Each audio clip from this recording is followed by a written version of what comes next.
Netflix combines the comedic forces of Jeff Ross and Dave Attell. I don't know why it's not Dave Attell than Jeff Ross. Filmed at New York's Comedy Cellar. The series sell tickets. Features zingers, audience roast. They're already bumping mics. Celebrity cameos, mic bumps. Watch all 3 episodes of Bumping Mics. Go see Dave Attell at Caroline's on Broadway in New York City, December 27th through the 30th. Get tickets at carolines.com. By the way, we have Fritzy, who is our resident comedian. I heard. And he did Caroline's. Really? Bit of a stretch to call it comedian, but I appreciate that. Wow, that's very humble. Fritzy, where are you? Stand up. He looks like a comedian. He does. Does he? I could have picked him out of a lineup. Okay, Guys with 6 jokes and a nice shirt. Wow. So Fritzy gets the second time he's ever done stand-up. He goes to Caroline's. Really? Wow. See? And then he did the Comedy Store in L.A. after that. Now, not that he earned it. Sure. Definitely not. Very blessed. No. Sandler helped him get in to the Comedy Store. He won't be back. And then Caroline's. What was Sandler's recommendation to you, like, Fritzy? Like, hey, I know this guy. He's never done comedy. Can you give him a shot? Yeah. That's pretty much how it went down. He's really good with a computer and sports, and he wears a headphone for no reason. I like him. Okay. So he did Caroline's. And you guys have all had these moments where there's crickets. No one, so they don't know him, and nobody's laughing. Maybe that's the sport Fritzy should cover, crickets. I like him. He got roughed up. He got did. roughed up, but That's a tough one. like it, you guys know what that feeling's like. We haven't done it, and I give him credit, but after a while, I don't know if I should shut him down now. Like, when do you know when you're not? Jeff Garland came on, and he was livid that Fritzy said he's dabbling in comedy. And Jeff Garland said, you have to do a mandatory or a minimum of 500 stand-up before you're any good. Well, I'm going to say it right now. I don't know you, but I do know this, that you should live the dream. And the cool thing about your man Fritzy is that he's already dressed for his next gig running a bowling alley. I like that. The shoes are supposed to smell that way. That's Dave saying that, by the way. So when you guys decided to Dave dresses like he can't afford a hotel room. He's got 3 jackets on right now. Yeah, what is the deal? You got like a winter hat and then Well, this is my comedy outfit, and this is I also am a fisherman. So I'm ready to go. Waiting for the tide. He's fishing for insults right now. But when you guys decided to do this, how often did you guys perform together?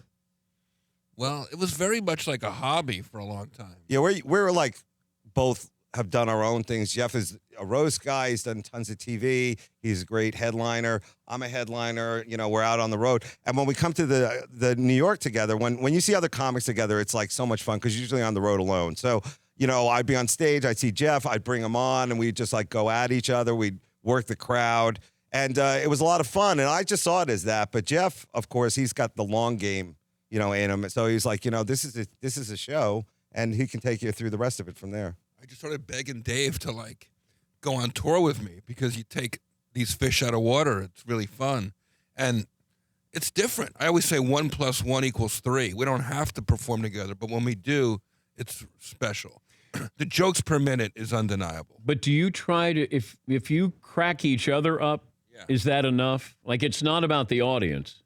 Is it about you two? There definitely is. That's a really good point of like making the other comics laugh, and also like people who work at a comedy club, the staff, getting them to say, hey man, I love that joke. That is like really awesome. But we have like a fan, you know, you guys have fans, we have these comedy fans, and like the reaction to the bumping mics is beyond, I think, both of our like expectations. Yeah. There's so many comedy fans out there and they love jokes. So, you know. What do you guys like at a family function?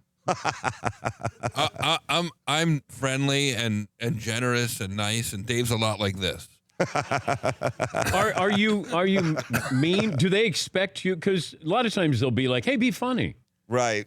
I think we went through that years ago. Now it's more about like, oh, so you know, you're here, and you know, it's a lot about traveling. I think a few people get that, like, when you're on the road all the time, it's like a lot of time in airports.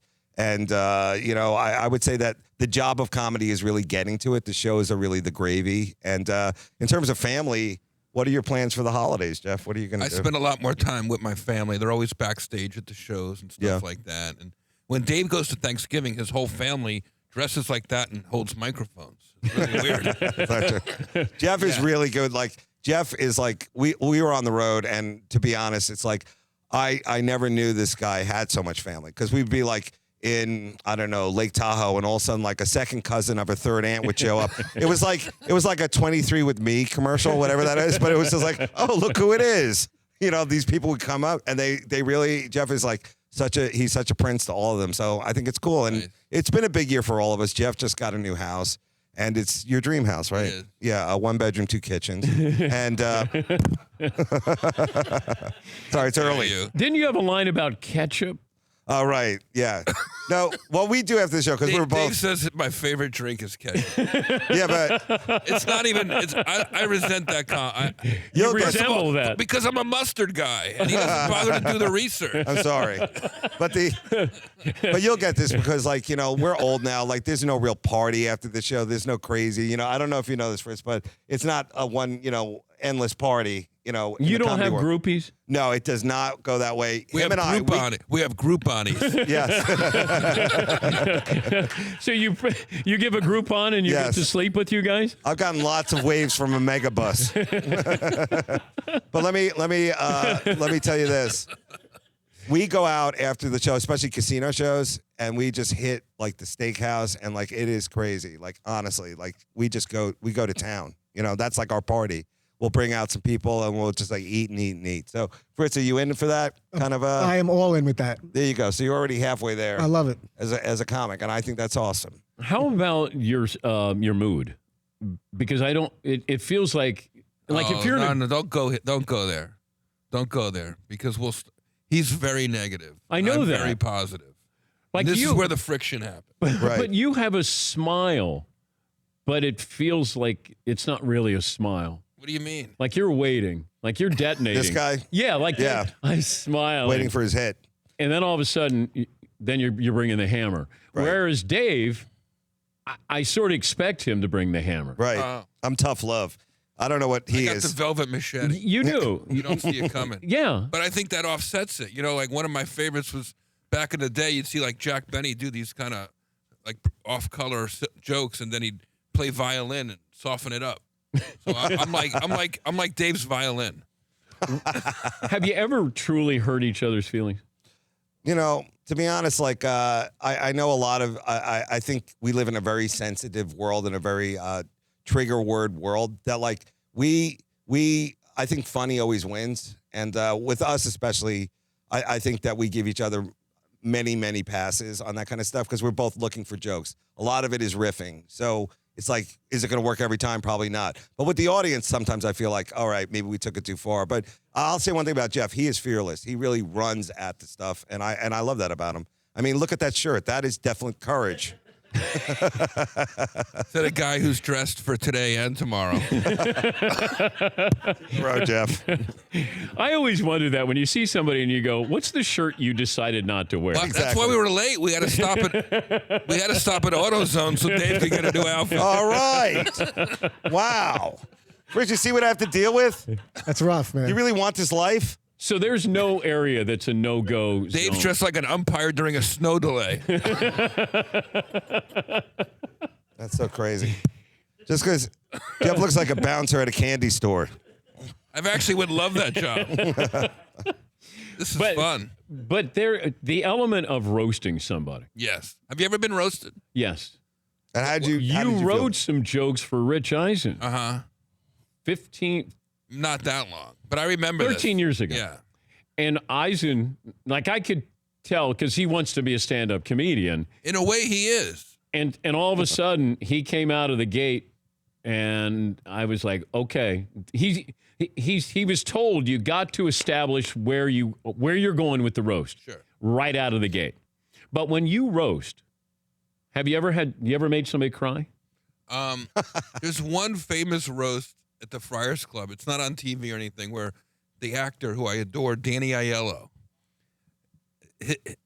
The reviews for his show Della Ventura had just hit, and Richard Belzer started reading the reviews.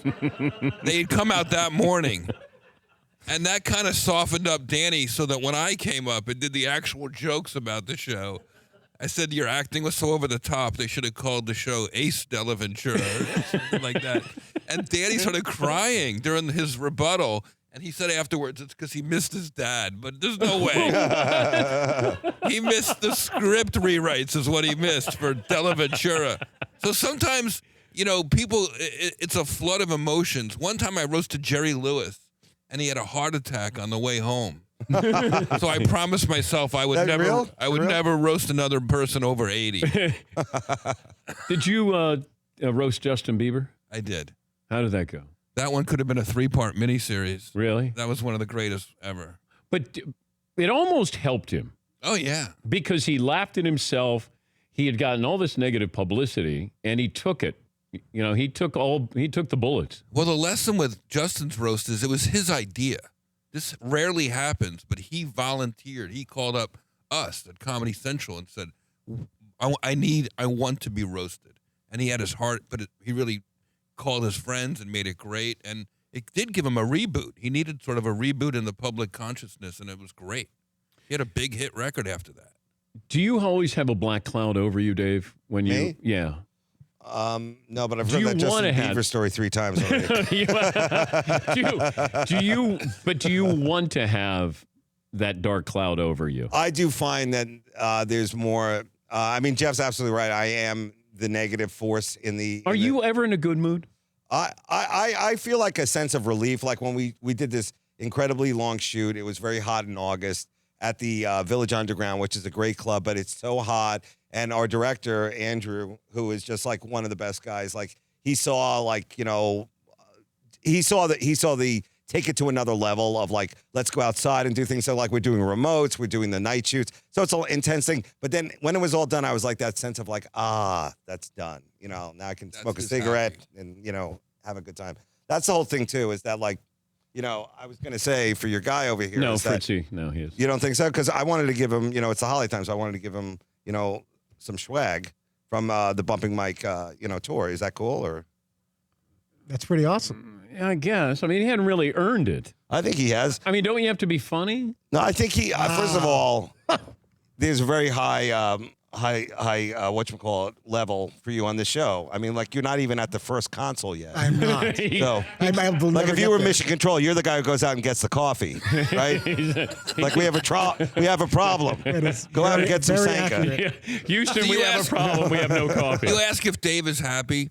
Dave is happy when he's doing what he loves. When he's up there riffing, when people are telling him the show's funny. Like to me, I think, and he'll get mad at me for outing him, but this is his happy place right now. I like new jokes. That's really the thing that gets me going. That's why with Jeff, and people think it's like, oh, there's 2 of you up there, so it's easier. It's way harder. You have to listen. You have to think quickly, and that's what I love, the thrill of it. Because in comedy, it really is the thrill of the new joke and the crowd getting it. That really is that's our, I would say that's our big thing. There's sports fans watching this. What we do is volleying. My favorite tennis matches as a kid were McEnroe playing Connors or something. Yeah. My dad would take me, and I go, that's what we're doing. One guy might be a little better. Dave's the best comic in New York. And for me to try to keep up with him is athletic to me. It's almost like a game. We don't keep score, which makes it fun, and we don't get on each other like you asked if we make each other upset. That doesn't really happen because if he gets a laugh, I'm sharing in that adulation. Well, and you're a willing partner where you'll give him dap by bumping mics to say, you got me there. And that's his idea. Bumping. At the end of the jokes. I wanted to bump something else, but try to keep it PG-13. Your favorite joke? Oh, wow. That's a good question. I love Dave's simple jokes from way back in the day. You do one. Can I do one? Yeah, but don't, Dave get says, to it. Dave says, I went to Australia, and will you help me with it? All right, I'll do the joke. Set me up, though. Go Dave, how was your trip to Australia? Thank you. This is how we do it. It's a very long flight, Jeff. How long a flight is it? Well, when I landed, I called my house. I picked up the phone. You're 12 hours ahead.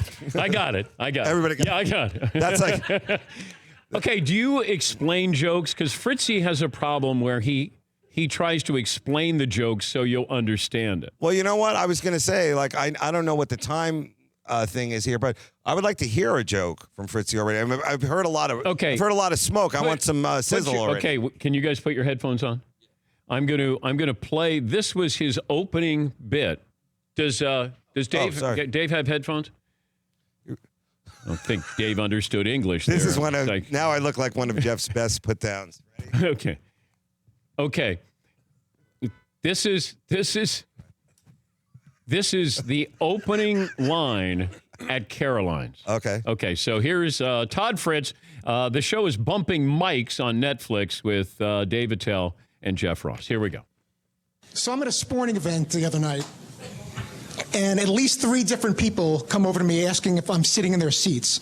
So I don't know if it's if you guys ever deal with this, if you go to a concert or sporting event. How difficult is to find seats at a concert or a sporting event? Think about it. It's got all the information you need right there on the ticket. Section, row, seat number. Section, row, seat number. It's really, really not that complicated. I got these people coming over to me and saying, I think we're in the same seat. Not only are they not in my seats, they're all the way on the other side of the arena. They couldn't have been further from where I'm at. So I don't understand. Section, row, seat. Let's get it together. Wow, just, some people I just... You really cornered the usher market. That was the first joke out. Okay, that's the entire bit. I feel like you're still in the audience. Trying to find your seat. It's kind of like when you get on a plane and they tell you all that information you're not going to listen to, but you might need it. Because I said there's observational humor, but you have to have humor. and he had the observation. Yes. You're leaving out stage presence and a clean shirt. No, but that's being too tough on him. I mean, honestly, what kind of crowd was it that night? Because, remember, the crowd's an important part of every joke. Was it a Monday night or? Monday night.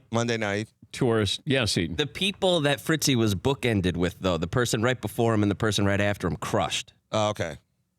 So what do you think, Fritzy? Are you going to keep that joke or are you going to let it go? I let it go immediately because I said that at Caroline's, but I did not use it at the comedy store. See, right away, you're like 2 years ahead of most guys who start. They're like, it wasn't me, it was the crowd. And then you hold on to these, these like stinkers, Well, you should really just like bury them in the cornfield. Unless I had some kind of better ending, which you guys would do much better than me as far as turns out that I was in the wrong seat all along was one of the suggestions. Too. No, really. No, that joke doesn't need more setup, honestly. That's like when I tell my mom over the phone how to unplug the toaster.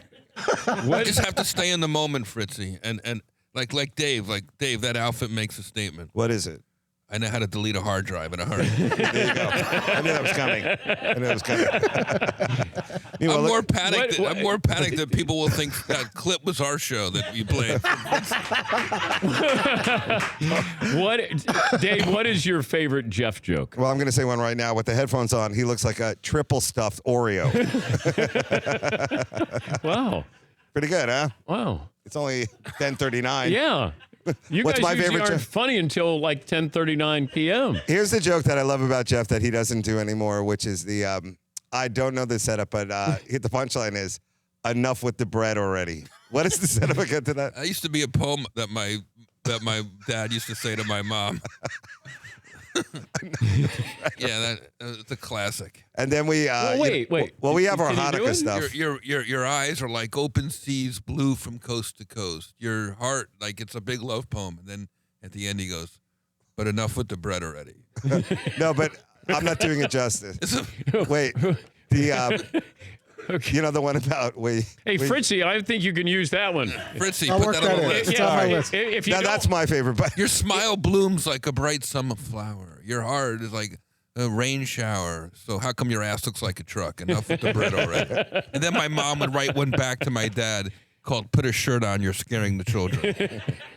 But wait, the one where you saw Angela Lansbury. Oh, yeah, that was just the other day. I was walking around downtown. I saw, you never know what you're going to see in New York. I saw Angela Lansbury in an antique shop, $1,200. Yeah, this is fun. Dan's got a good sense of humor, even though he dresses like a substitute teacher that never got promoted to regular Okay. teacher. Yes. All right. Might as well throw it all around the We're room. about 15 minutes in, and I took a shot. I thought it'd be a little bit earlier. A lot of people don't bother to wear their Christmas sweaters from the 1990s. It's that time of the year. It looks good.